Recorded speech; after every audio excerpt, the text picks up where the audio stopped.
1015 FM, 720 AM. KDWN, the talk of Las Vegas.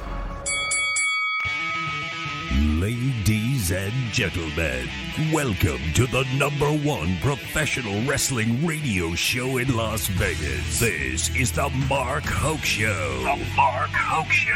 1 full hour of wrestling news, entertainment, and lots of Sin City surprises from inside the squared circle. Now, let's bring on the tag team of Andrew Fish Fain, Joe DeFalco, and your host, Mark Hoke. It's Sunday morning. Time for a schmoz. God, what should I be listening to? Listen to the Mark Hoke Show. Now, tune your dials. You're going straight to hell. Okay, God. See, there we go. Even God had a schmoz ending. Yeah. Oh my God! You know, it's funny. I feel kind of bad when we get the ratings reports. I don't feel bad when I see those ratings reports, except for those idiots in Saskatchewan. Yeah. Well, that's the podcast reports. I realize what they are. Yeah, but when we beat Jesus on Sunday mornings, sometimes like there's one channel that it's a Christian station. We're bigger than Jesus. Yeah, I mean. I don't know how to feel about that. I'm flattered. As a Jew, I'm not ain't so bad. You know, I'll go have some chicken soup. Everything will be good. Put $25 in the account. We're all good, man. Anyway. But we are the Mark Hoke Show here on KDWN 1015 FM, 720 AM. I'm Mark Hoke. Thanks for being with us. All tweets at Mark Hoke. Yeah. Andrew Fish Fain. Unfortunately, we have not been able to reach Joe DeFalco, who has a big card tonight. Yes, he does. Vandergriff. Down J. at Vidal. Silver Nugget. For the No Limits Championship. And if J. Vidal loses, he's out of FSW. He gone. I expect a schmoz. It's going to be a good night tonight over at the Silver Nugget. So, wait. We've been on the air 3 minutes. I've said schmoz 3 times. Just want to point that out. Now 4 times. Guy, it's funny. We need to get one of our studio. For those that don't know, Beasley Media Group here in Las Vegas has 5 different stations here, right? And we just switched the format of one of them, and they have camera setups and all sorts of cool stuff in there that they put in for the new state. You know, when they change formats and everything. And yeah, we don't. You know why our ratings are so high? Because we don't have a camera on it. Hey. But we need to start doing some video shows. We really do. So we're gonna work on that. But all good by me. The world gets to see this gorgeous punum. But every time you come in here, Fish gets on a roll, right? Of course, we're talking pro wrestling on this show, in case you didn't notice that. But Fish gets on a roll when he comes in here. Fish is you're either like happy perky and you said schmoz, which is kind of like a goofy finish in a match. Yes. Maybe between last night and today, I think about 9,000 times. I've said it more times in the last 12 hours than I had the previous 53 years. I know. What is your problem? Or else he comes in here, hey, Fish, how you doing? Yeah, but when I'm on the air, that's not my personality, regardless of how I feel. Most of the time. You occasionally have a grumpy moment. When I'm losing one of my parlays. Yeah. Pretty much. But it would be fun to show before and after the show. I almost hit one last night, but there was a schmoz ending in the Diamondbacks Cardinals game. I'm so sorry. Anyway. But we have a lot of fun in here, and thank you all for listening. And God, except for Saskatchewan. Yeah. Yeah. I don't know what's up with them. But we appreciate you too, God. So you're bigger than Jesus. I am not bigger than I'm fatter than Jesus, but I'm not bigger than Jesus. Anyway, Fish, well, I guess I was hoping to get some perspectives from Joe today. But I'll give you Joe's perspective. Uh-oh. Go ahead, ask the question. I will give you when it comes time. I will give the Joe perspective. You're going to give a sarcastic answer, and of course. Yeah, all right. Well, so I guess Eva Marie.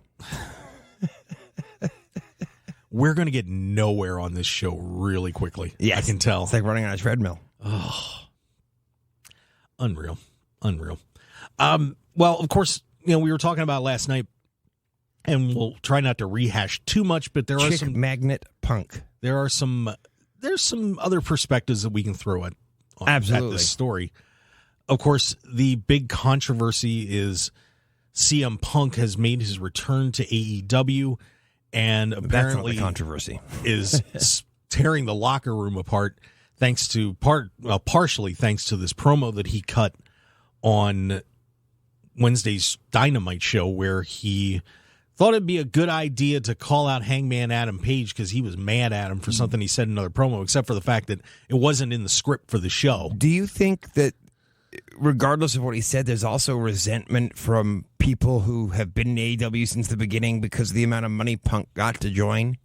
And hence where my other perspective was going, because we hit a lot of this last night, and it's on our podcast that's up on markhokeshow.podbean.com. I just got that up this morning. And that was one of the things that I was really thinking about last night after we got to talk about it, is the relationship between a lot of the AEW originals, the people that were there at the start of this whole thing, and then you've had a lot of new talent come in. Of which Hangman, I believe, is an original. Hangman is an original.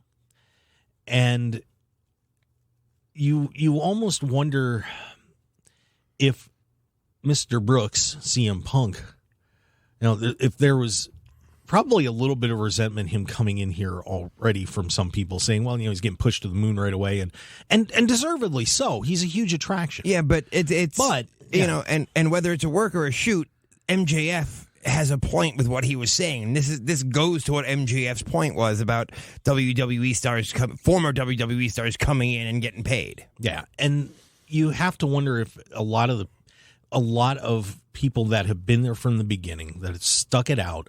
I mean, they were performing in front of nobody during the pandemic, given everything they had, and I mean, a lot of them were out there.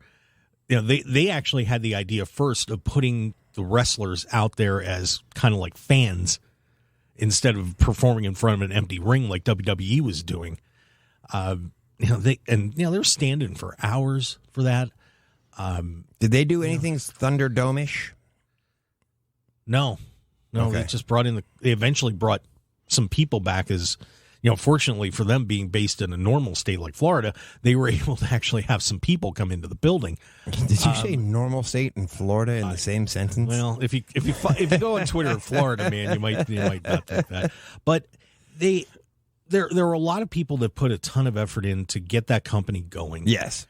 And then as people became available, you started seeing a large influx of new talent. Tony Khan did what had to be done to get his company off the ground by scooping them up. But I've been saying this all along since we started doing this show, that my issue was that he went, I think, sometimes for quantity over quality. And not to say that the guys he got weren't great, but he grabbed too many people. I have the AEW employee list in front of me. So their extensions? Here's the ones that I'll try and hit as many as I can. Adam Cole, but friends with the Young Bucks and all those guys. So, I mean, that wasn't going to cause an issue. Andrade El Idolo, who's kind of married to Ric Flair's daughter. Yeah, who hasn't gotten much of a push in there. No, and that's the other thing, real quick, before you go into this. And it's happening more so now than ever. It happened with the Varsity Blondes and Andrade and Miro, all of them tweeting out displeasure with the booking going on in AEW. Yeah, and I wanted to mention the Hollywood Blondes today because that was It's the Varsity Blondes. Or Varsity Blondes, sorry. Wow, I'm going all 90s on everybody.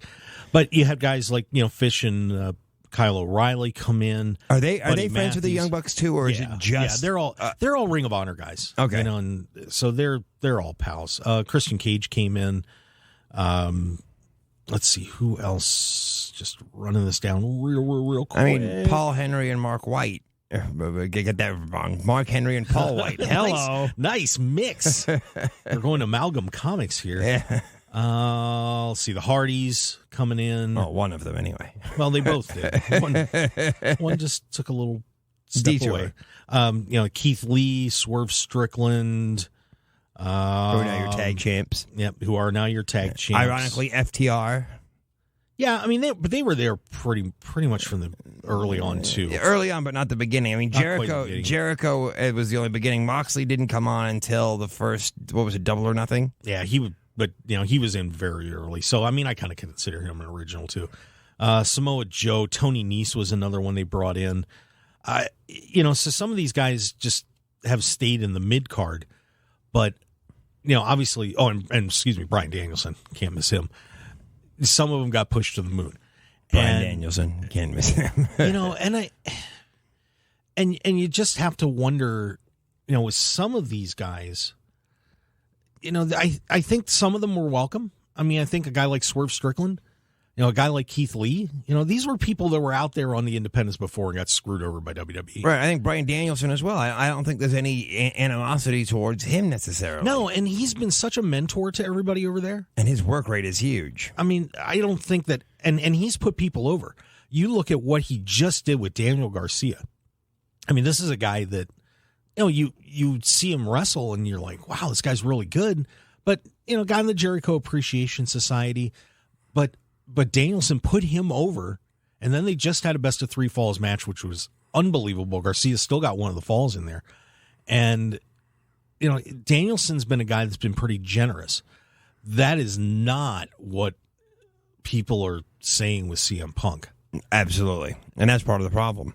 And then you look at a situation, like Miro, who was getting pushed to the moon and was the TNT champ, and then just disappeared.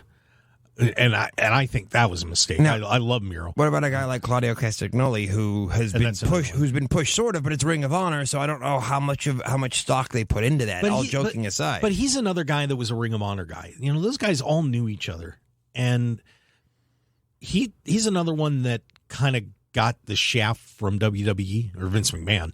So there's some sympathy for him. Plus, a lot of people know him. Now, Eddie Kingston and he do not get along. But MJF, for instance, was not a Ring of Honor guy, correct? No. So he's the guy that, to me, he embodies the issue with AEW, whether he's there or not, because he's right. He has worked his butt off. He has been absolutely phenomenal. One of the key reasons that AEW has become so popular, and yet he is vastly underpaid in comparison. I would agree. And look, if I was picking one guy out of the people in that company that I'm going to build around for the future, it's him.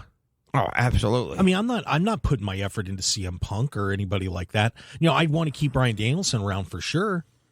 And Mox. And Mox, but I'm hanging my hat on MJF and Wardlow and guys like that, and the Acclaimed. Wardlow, they've hardly booked at all since he won. Basically, since he beat MJF, he's now going to be stuck in a 6-man tag at All Out with Jay Lethal and his little crew. He's teaming with FTR, which is kind of cool. But man, I want to see this guy destroy people. Yeah, but there's only so much room on a card that you have, though. Yeah. And you look at what happened on Wednesday night, and I really question this booking from a morale standpoint. If you saw what happened to the Varsity Blondes, they wrestled the Gun Club, which is Billy Gunn's kids. 30 seconds, I think, was the match. Squashed them. And, one of those is Brian Pillman's kid. Of course, his name actually is Brian Pillman Jr. Yeah. I don't know how you got that he was Pillman's kid. I thought I kind of hit it. Yeah, thanks. But and those guys just have to be saying to themselves, what is going on? Yeah, they put out a tweet right afterwards about it and showing their displeasure. Now, on the other side of it, you've still got to get the job done in the ring, and you still have to be, if you want to be a main eventer, you've got to perform like one. But you got to have the opportunity to do it, and they're not giving. That's the problem, because there's so many people. There's only so much opportunity there is available on TV time, whether it's for Rampage or Dynamite or AEW Dark or whatever. Yeah, I mean, when I watch the Varsity Blondes, I see a good team, but when I'm looking at, say, the future of tag teams in AEW, I'm looking at the Acclaimed. I mean, and that's my list. I see them as being the two guys that will eventually be at the top of the tag team division in AEW. No question about it. I don't think the Varsity Blondes have gotten there yet. No, but the problem is, if you're going to squash them in 30 seconds, you're not going to have a chance to get there. Right. I mean, and that stuff kills you. It absolutely kills you. And I think if Pillman's like anything like his dad, I think he's being totally wasted. Yeah. Brian isn't quite there yet. I don't know. There's a little bit of a charismatic spark that's missing with him, I think. I think he just needs more time. But, you know, we didn't even mention guys like Darby Allin and Hook and these guys who also need to be pushed. And Darby's kind of slipped back. Yeah, absolutely. Sting has all but disappeared from it. You have Hook. You know, Hook's getting his push. I mean, just won the FTR title. But then you guys have guys like Powerhouse Hobbs, Ricky Starks, and all these people that have been there. And now you have I'll just call him an interloper. I think that's probably how they see CM Punk right now. Yeah, and I can see that. And I think there's stories coming out about how the locker room's at a breaking point, and we had talked for a long time how the AEW locker room just seemed like a family, how they were so united in what they were doing, they were getting along great, and now all of a sudden, Phil getting a little arrogant is tearing that place apart. Yeah, I mean, it would be like us doing the job that we do on this show so well, and then next Sunday coming in and KT sitting in this chair going, yeah, I'm doing the show tonight. Yeah. It just, no. Exactly. It's a really rough situation, and I mean, this is I don't think this is a make or break, but it's definitely a fork in the road for AEW, depending on which way Tony Khan goes to handle it. It can either go down a road that he doesn't want to go down, or it can be handled with aplomb, and things they can learn and grow from this. Yeah. And of course, we're on the Mark Hoke Show here on KDWN 101.5 FM, 720 AM, the Talk of Las Vegas, talking about a little bit of pro wrestling and discussing the CM Punk situation in AEW. And they had just brought in, taken some of their personnel and made more people into talent relations and things like that. Apparently, Tony Khan just said, I'm overwhelmed. I need some help. And there was, it was a really interesting article on Cultaholic. I didn't see it. And I like Cultaholic. That they pulled from the AEW Unrestricted podcast, where Tony Schiavone was just saying, hey, what more can I do? And then Tony Khan went to him and said, yeah, we could, I could use somebody like you in talent relations. And, and all, he said, basically what I do is I walk around all day and ask people how they're doing and ask them if they're happy, if there's anything we do to make it better. And that's very important. He says, I think we're really making good strides. I really do, but I can tell you this is a slow process. So at least Tony realizes that Tony Khan realizes he needed some help in this, and was just trying to do too much. Oh, absolutely, and especially when he may be a wrestling fan, but his background is not in the wrestling business. I think it was more involved than even he thought it was going to be. Yeah, and this is going to be a very interesting situation for him to deal with.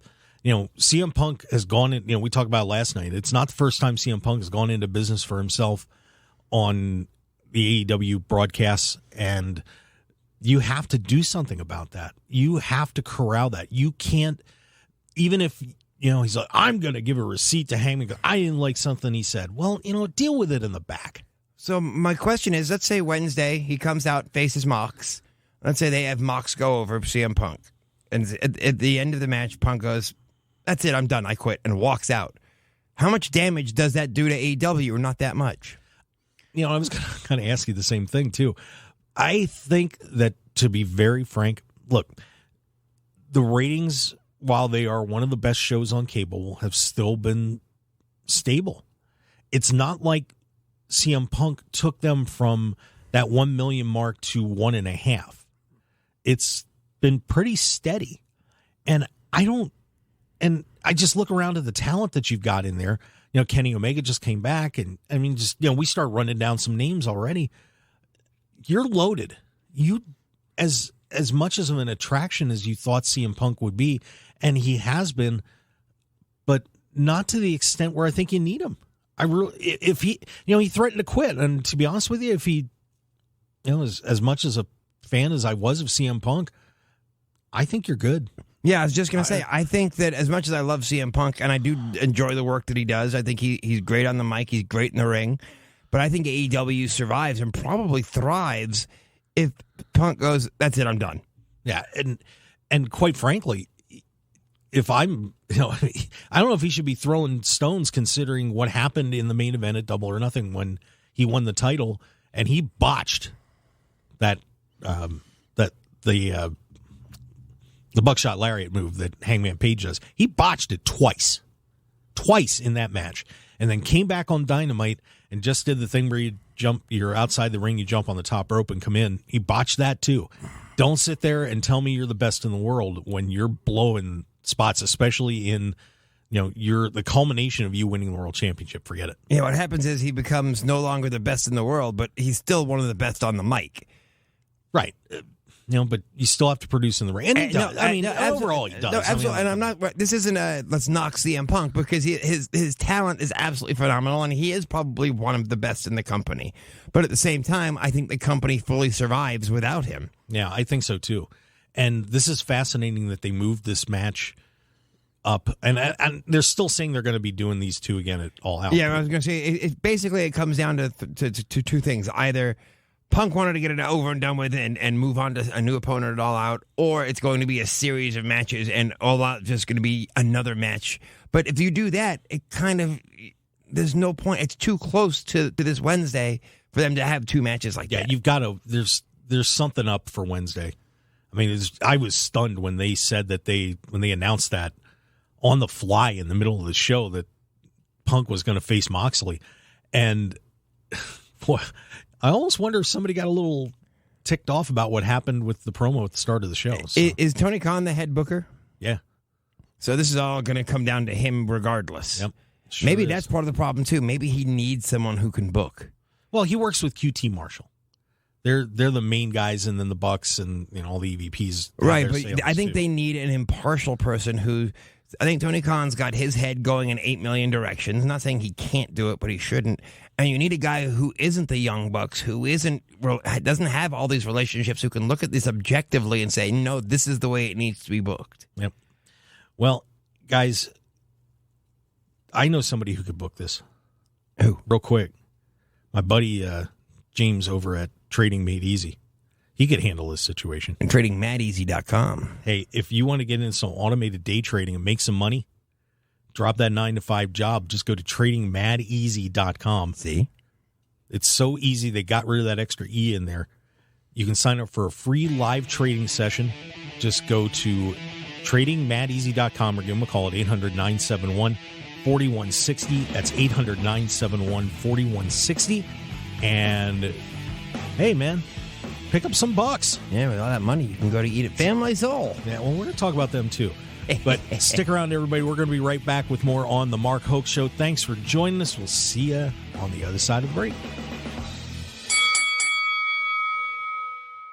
Hi, this is Mark Hoke. Has out-of-control inflation, gas prices, and grocery costs wrecked your wallet? Then check into automated day trading with Trading Made Easy. Trading Made Easy has spent 5 years helping people put cash in their pockets with their simple-to-use day trading software. So if you're ready to leave that 9-to-5 job behind, visit TradingMadEasy.com or call 800-971-4160 to sign up for a free live training seminar right now. That's TradingMadEasy.com. I'm Mark Hoke, and I've got to tell you about the incredible Family Soul Restaurant. They're the only soul food restaurant in Northwest Las Vegas, and simply put, they're the best in the city. Dan and his family have always treated me like I was a part of theirs every time we come in, and we never leave hungry. Start off with the amazing appetizers like their mac and cheese crab balls, crispy wings, and Dan's soul rolls. Then dive into Family Soul's dinners with homemade catfish, hot links, and fried chicken with all the amazing sides you could ever want, and finish it off with homemade peach cobbler and banana pudding. Plus, they're now open for breakfast Friday through Sunday, too. So head on over to Family Soul Restaurant right now at 2300 North Rainbow Boulevard, Suite 108, just off the Lake Mead and Cheyenne exits of I-95. Check them out at FamilySoulRestaurant.com or call 725-205-5085 for hours and their menu. Mention KDWN and get the People's Choice Special of catfish, yams, and greens for just $15.99. It's food for the soul and the family. Family Soul Restaurant. Want more of The Mark Hoke Show? Follow us on Twitter at Mark Hoke Show, like us on Facebook at The Mark Hoke Show, and visit markhokeshow.com to keep up with everything happening with the show. And remember to check out all of our archive shows on YouTube at The Mark Hoke Show and download our podcasts at markhokeshow.podbean.com and all your favorite podcast outlets. So join The Mark Hoke Show family today, and thanks for listening. 101.5 FM, 720 AM. KDWN, the talk of Las Vegas. This is the Mark Hoke Show. The Mark Hoke Show. Here again, your host, Mark Hoke. Hey, that's you. Let's thrash! Woo! So he turns the music down. It's okay, Angela. There we go. Thrash! You can't put it back after you turned it down. Yeah, you can. It's a little unorthodox, but so am I. There we go. And you're bigger than Jesus. Stop it. You're unbelievable, Fish. No, I believe me. Oh, you need a few more shots of that Mountain Dew, I can tell. At least. This is the Mark Hoke Show on KDWN 101.5 FM. 7:20 a.m. It's the talk of Las Vegas. You know it, baby. Yeah. Not the talk of Saskatchewan, however. I'm not leaving them alone. Will somebody download the podcast in Saskatchewan? I may just... Like somebody in Alberta, just go knock on someone's door over the border. I may just drive up to Saskatchewan just so I can download the podcast and come home. Yeah, but if you do want to download those podcasts, just go to markhokeshow.podbean.com or not all, but a ton of them. We're literally everywhere on podcasts. We're like American Express. Or is that Visa that's everywhere you want to be? Yeah. Apple Podcasts, Google Podcasts, Podbean, Spotify, Amazon, TuneIn, iHeart, Player FM, Listen Notes, Samsung and Podcasts. If there's a podcast, Podchaser. if there's a podcast platform that we are not on, get rid of them because they're not good. Yeah, I'm just having trouble with Pandora, but we'll get it straight. Once you open Pandora's box. Oh, now I want to go home. The problem with Pandora's box is it's a schmoz ending. Fish. Yes. We're going to, I'm getting out the sin bin jar for you, and every time you bring up Dominic Mysterio turning and saying schmoz, you're putting a buck in the bin. I'll be broke by tomorrow. I know. It's supposed to be a dissuasion for you. Oh, not a way to save money? No, but there's a, but I will say this. If you really want to spend your money properly, there's a good way to do it. Properly. There's a good way to do it. And you can Does it have to do with food? And you can do it after the show. If you're driving, you might have time to just head over here and visit our new sponsor, Family Soul Restaurant. So good. Fish and I've been going there for a couple of years now. I took Fish over. Fish, your evaluation is? So good. It is amazing. The lemon pepper catfish. Oh my goodness. Oh my goodness. Oh my goodness. Hey, I am telling you right now, it's the best soul food in the city. There's no question about it. Dan, his family, great service. They will make sure you are well taken care of. You're not leaving there hungry.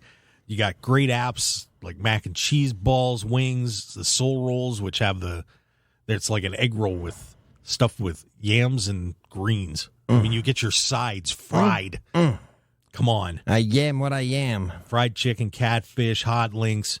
Oh, you didn't get the banana pudding either. That was really good, too. No, and next time I want to try the hot links because I hear they're pretty amazing. Pretty darn good.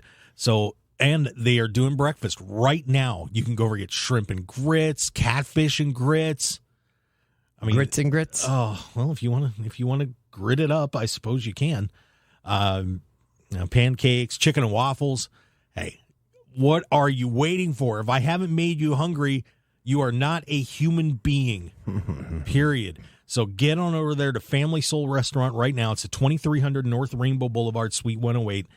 It's right off between the Lake Mead and Cheyenne exits of I-95, one block over. Really easy to get to. Or you can go to FamilySoulRestaurant.com or give them a call at 725-205-5085 for all the information about them if you want to place an order online. And here's the best part. I got this just for everybody. For my fans. If you mention KDWN, you get the People's Choice Special. It is the people's choice. But Angelo's in there If cheering. you smell what Family Soul Kitchen is cooking, Catfish, yams, and greens for $15.99. you can't beat that. No. And seriously, their catfish is amazing. I'm just saying. That's what I So get every time I go there almost. I can't believe that it took me 5 years of living in Vegas to discover that restaurant. Yeah, so get on over there. Once again, it's Family Soul Restaurant, 2300 North Rainbow Boulevard, Suite 108. You'll be glad you did, I promise. So once again, mention KDWN, get that special. All right, so And back. if you go there and don't like your food, Joe DeFalco will buy it for you. But you're gonna like the food. That's what Joe gets for not showing up. Yeah. Creating a schmoz ending to our show. Yes, he did. That's okay, though. I found this story a couple of days ago. It's on Webb's Jericho, and this I found very interesting. The continuing changes at WWE now that Triple H has taken over since Mr. McMahon has now had almost $20 million worth of settlements. It's amazing how a woman can bring the empire down. Oh, yeah. But Triple H he's made a ton of changes in there, obviously, early on. But this one I thought was pretty cool because it may not seem like a big deal that Drew Gulak is on Twitch again. And like, oh, what the heck does that matter? PowerPoint. Here's why it matters. One of the big complaints that happened was WWE or everybody was doing their own Twitch streams, which is a nice source of revenue for them. And Vince McMahon said, no, you're not making money off me. No way. Get off those Twitch streams. Well, Gulak is twitching again. So now, apparently, that policy is going by the wayside. Now, Fish. Yes, sir. How much money do you think over a 2-year period that some people made doing Twitch streams? This is how serious this is. Give me a number. Because all joking aside, I absolutely have no idea how they monetize it and how much money it's worth. So I'm going to guess about, and I know it's going to be low, $2,000 a month. That's 24. So we're going to say $50,000. Over a 2-year period, Paige had made, the former women's champion, had made $478,224. Wow. So we'll call it about $480,000 over 2 years. So that's $240,000 over a year. $12,000 a month. That's $20,000 a month. Oh, sorry. Zelina Vega, who this was a big sticking point for her. I was going to say, because I know Zelina Vega and Sasha Banks had two of the bigger Twitches. Zelina Vega, not the biggest star in WWE. Is she still on the roster? Yeah. Because I haven't seen her since she won the Queen of the Ring. $341,748. That's massive. And what I still didn't understand Vince's point of view. If anything, it added more viewers to WWE because they see her on Twitch. They want to see her work. Adam Cole, $318,080. So a superstar like Adam Cole got outdone by Paige and Zelina. What do they do on Twitch? Forgive my ignorance of the new. For Adam Cole, he likes to play video games on his stream. Yeah, they just hang out and do stuff.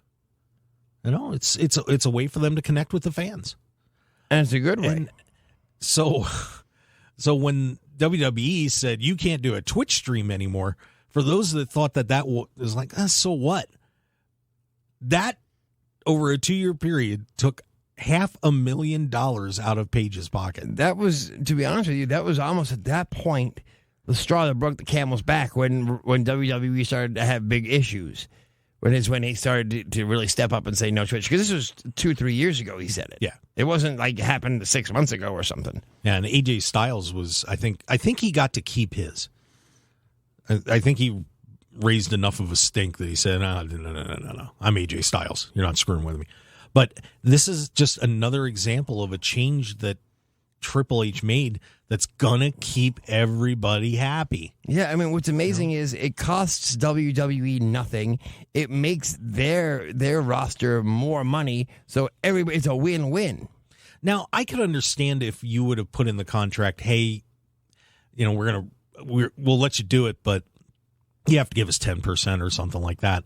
Well, because they're not. These guys aren't famous. If they're under WWE employment and they're not going to be getting this kind of revenue if they're not in the WWE. So I understand that to a point, but I didn't understand wiping it out and saying you can't do it. I don't think that WWE should be able to claim any of that money. They're not putting any money in. They're not helping the production values. They're not giving them the time to do it. Say, okay, this is your Twitch time or whatever. It'd be like. If they got a second job working at McDonald's, WWE wouldn't get a percentage of that job. But people aren't going to McDonald's because of WWE. Oh, people are going. You would go to if you knew Queen Zelina was working at McDonald's, you'd go to that McDonald's. I don't know.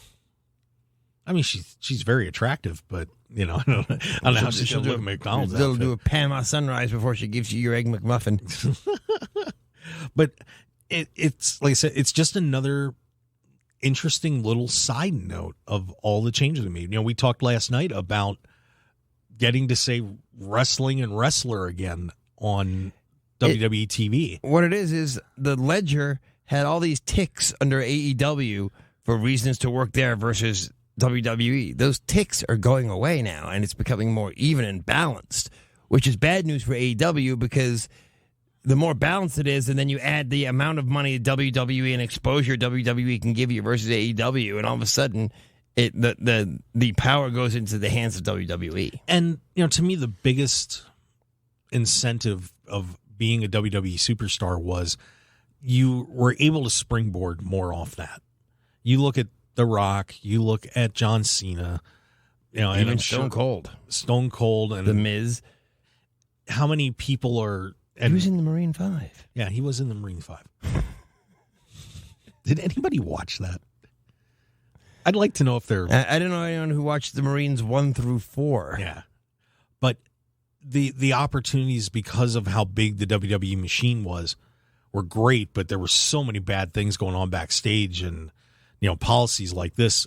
Yeah, this is going to make it trickier for AEW to compete. But we also have to remember AEW is a young company, too. No, absolutely. And, I mean, to be honest with you, the biggest thing is the quality that WWE is now putting out there has improved tenfold. Yeah. It's definitely a better show. And, wow. Yeah, but, man, those Twitch numbers are crazy. That is insane. So you know what happens when I say, hey, we need to do it. We need to get online and do an online show. Now you know why. Let's do it. Let's do it. See, I got you. Nothing like money to shake things up a little bit. I'm twitching here for you. Oh. Where's my 300,000? Yeah, I do have a Twitch stream, but I've only used it recently for a poker broadcast I do every year. So we will have to change that. There was another fun little story that I found too. Little Miss Bliss. Oh, I'm sorry. We've got to mention, of course, we're on the Mark Hoke Show here on KDWN 101.5 FM, 720 AM. Talk Las Vegas, best in pro wrestling news and entertainment. Just for you, Andrew Fish, Fain, and I'm Mark Hoke. She is my all-time favorite female wrestler. She's awesome, isn't she? I love Alexa Bliss. Seems like such a terrific person, too. But would you believe this? Alexa Bliss thinks she's boring on WWE TV. I saw that because she wants to introduce a new character. Apparently, she's got something in mind. But it was funny that I think she said, man, I've been like 9 different people. If you look at it from my start to now, there have been 9 different variations of how I look, how I act, how I speak. And she's apparently has some character in mind that she wants to hit. What would Alexa Bliss's new character be? I wouldn't stray too far from the character that she was under Bray. See, but I liked her as Little Miss Bliss, the little bratty girl with the twisted bliss. Yeah, I thought she was fantastic. Yeah, I really enjoyed her, and she's a great wrestler. She is phenomenal, and I think the pairing of her and Asuka, although I would never have seen those two together, I would never have put them together. They are amazing as a tag team. They are, and this is going to be fun. I think when we get to Clash at the Castle, Well, don't they face Dakota Kai and Io Shirai before Clash at the Castle? Actually, yes, they do. That's right. That matchup's coming up in the WWE Women's Tag Team Tournament. Is that? I can't remember if that match is on this week or it's next week. But they should advertise it and push it back 1 week. But I don't know if they will. Yeah. But Clash in the Castle coming up. We've got Bianca Belair, Alexa Bliss, and Asuka taking on Bayley, Dakota Kai, and Io Sky. That's going to be awesome. And apparently... wait a minute. If they already have that booked, doesn't that kind of tell you that neither one of them is going to be in the final? Possibly. This got a little convoluted. I don't know what's going on there, but we'll see. But we've got a couple more matches now on WWE Clash at the Castle. Labor Day weekend is going to be awesome with Clash at the Castle on Saturday morning, and then Sunday night we get AEW All Out. We have now added Riddle against Seth Rollins. Oh, I look forward to that one. That's going to be great. And Gunther against Sheamus for the Intercontinental title. Oh, there's going to be some pain delivered in that match. But last Monday, the Riddle-Rollins segment was brilliantly done. They're both very good at what they do. Yes, they are. And I thought Riddle's push was over when Vince left, and maybe not. Yeah, and we talked about that last week, and you want to check out the podcast on markhokeshow.podbean.com. There are so many guys now with a lot of possibilities in WWE since Triple H has taken over, because now everybody's not pigeonholed. This could be a really interesting match to see who they decide to move forward. I am still of the mind that you really need to get Seth Rollins and Roman Reigns back in the ring together, because that didn't get resolved. No, I completely agree. I think you need Kevin Owens and Roman Reigns back in the ring together. Oh man, this is just getting to be fun, and Cody Rhodes hopefully will be back in a few months.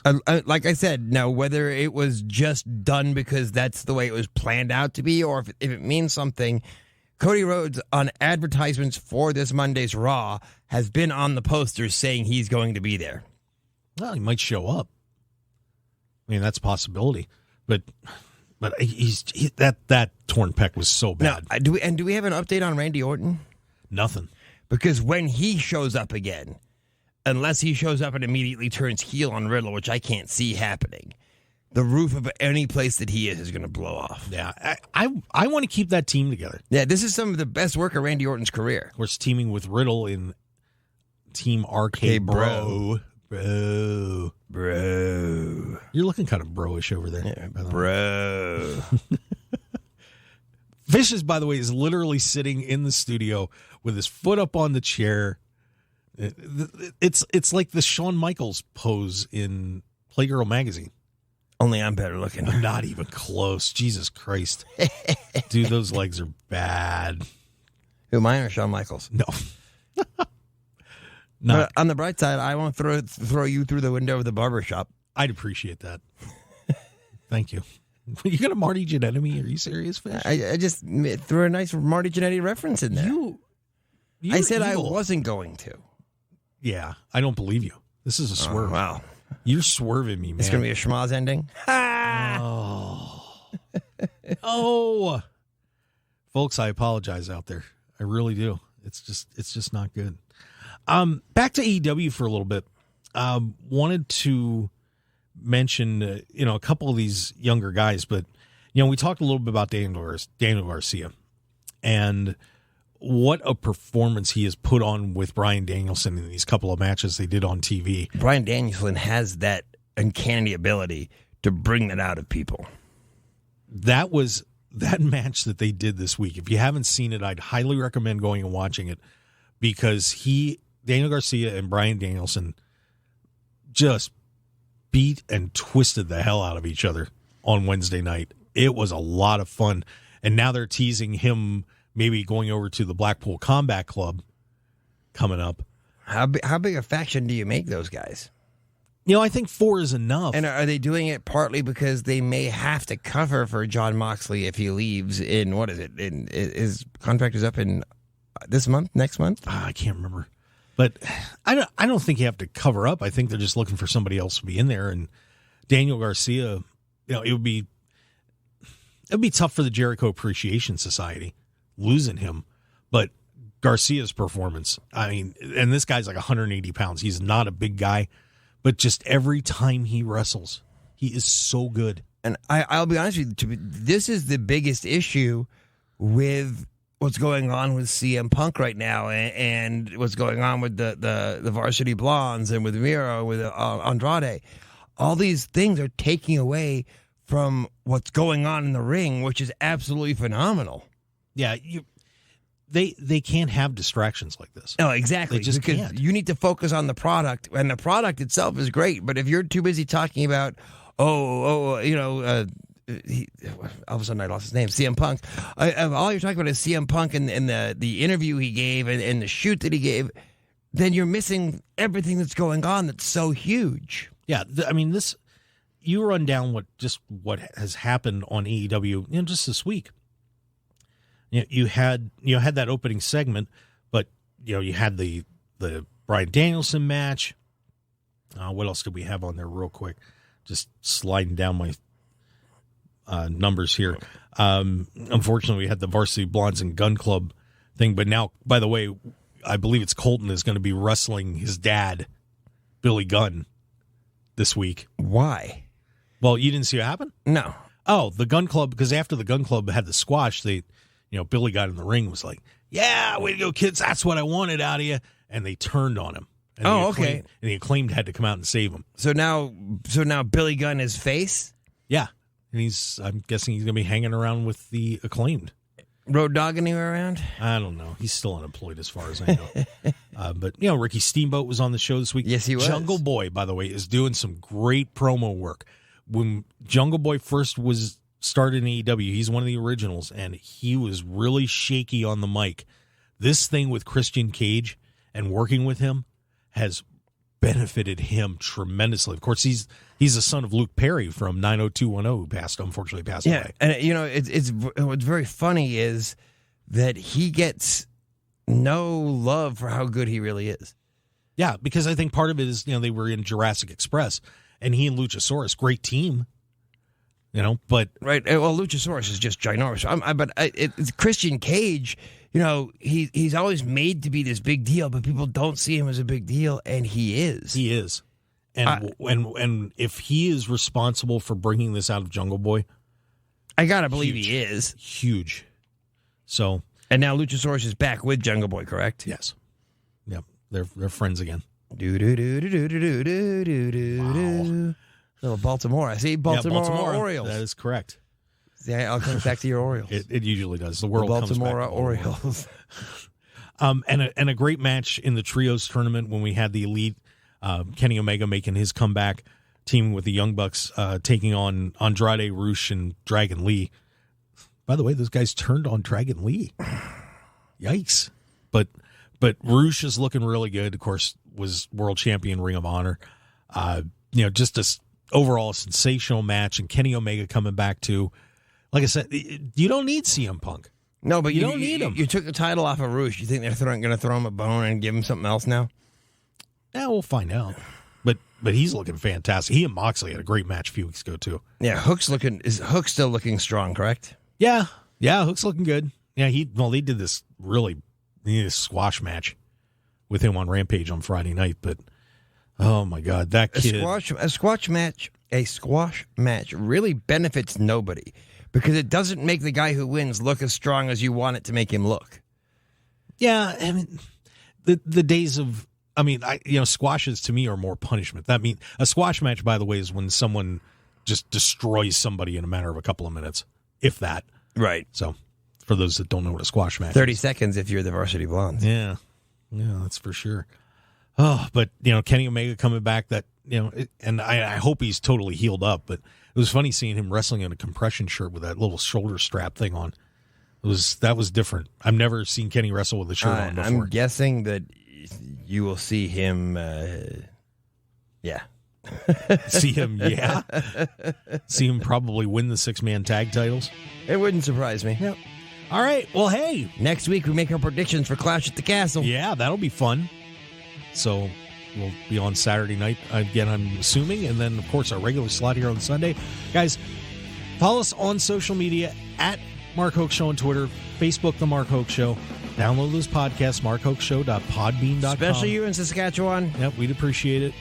And, guys, we will see you next week here on The Mark Hoke Show. Have a terrific Sunday, Las Vegas. Be safe. And acknowledge us. okay, we'll take that. Have a great day, everybody.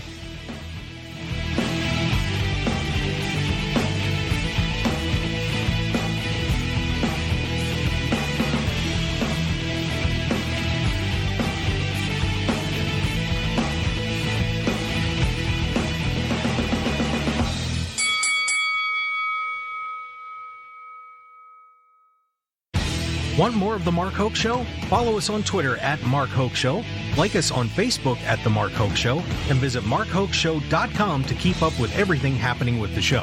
And remember to check out all of our archive shows on YouTube at The Mark Hoke Show and download our podcasts at markhokeshow.podbean.com and all your favorite podcast outlets. So join The Mark Hoke Show family today, and thanks for listening.